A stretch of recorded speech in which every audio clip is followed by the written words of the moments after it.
Guys আমি লাউ শাক রান্না করেছি। লাউ শাক দিয়ে ভাত খাচ্ছি। এই তো লাউ শাক রান্না করলাম আলু দিয়ে। লাউ শাক দিয়ে রান্না করে ওইখানে মাছ দিয়েছি।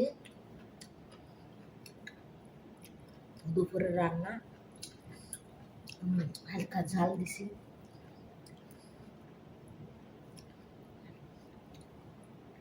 হালকা ঝাল দিয়ে রান্না করতেছি গাইস। বিসমিল্লাহ। মাছটা খুব সুন্দর স্বাদ হয়েছে, খুব সুন্দর স্বাদ হয়েছে। এটা যে কুমড়ো নিয়ে আসে, বড় বড় কুমড়ো, ওর আবার বিচি ছোট ছোট বিচি, ওইটা আমি বাইরে ফেলে দিছি। দিল দেখে জ্বালাইছে, তাই এবার জ্বালালি। তাই আজকে আবার কালকে কাইটে নিয়ে আইছিলাম, কালকে কাইটে নিয়ে এসে রান্না করেছি, আর খাইনি। আজকে আবার খাচ্ছি। আলু দিছি, একটা আলু ছিল, একটা আলু দিছি।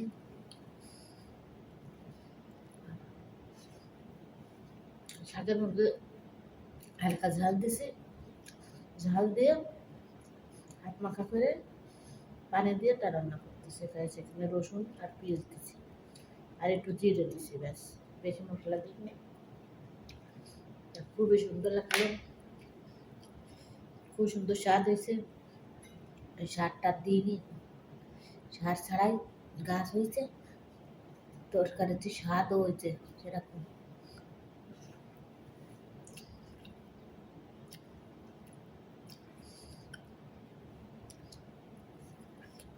সার ছাড়াই গাছ হয়েছে।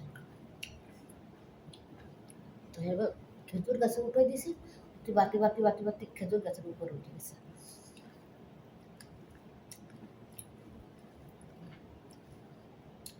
শাকটা এত সুন্দর মজা হয়েছে গাইস, মাশাআল্লাহ করতে।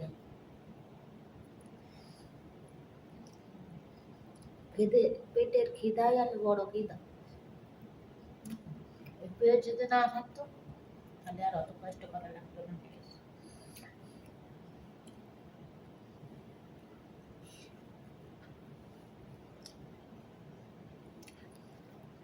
পেটের জ্বালায় মানুষ কাঁচা তরকারি খেয়ে লাগে, জানেন?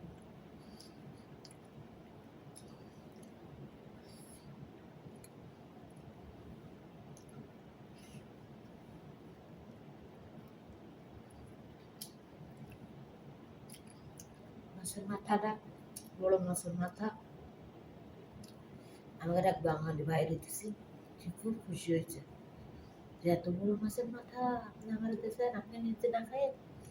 আমি বললাম খান ভাই, আমরা বাইরে থাকলে খেতে পারবো, কিন্তু আপনি যদি হঠাৎ চলে যান পৃথিবী ছেড়ে, কোরআন করে খান। তাই ওই লোকটা যে কত খুশি হয়েছে ভাই, মাছের মাথাটা দিয়েছি বলে। মাছের মাথাটা আমি খেতে পারতাম, কিন্তু আমি খাইনি, লোকটাকে দিলাম। গরিব মানুষ কি খাতে কি খায়।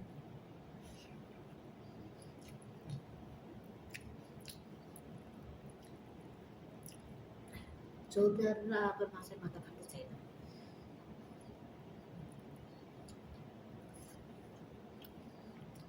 আমি পাহাড়ে এলাকায় থাকি, তাই জন্য মাছ খেতে পারতেছি। টাউনের ভিতর থাকলে মাছ খেতে পারতাম না। খালি মুরগির গোশ, ভেড়ার গোশ, রুটির গোশ।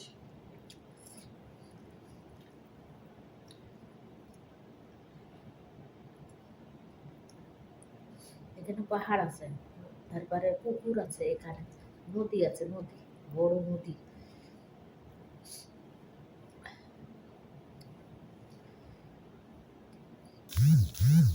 তরকারিটাতে এত সুন্দর স্বাদ হয়েছে গাইস, মাশাআল্লাহ।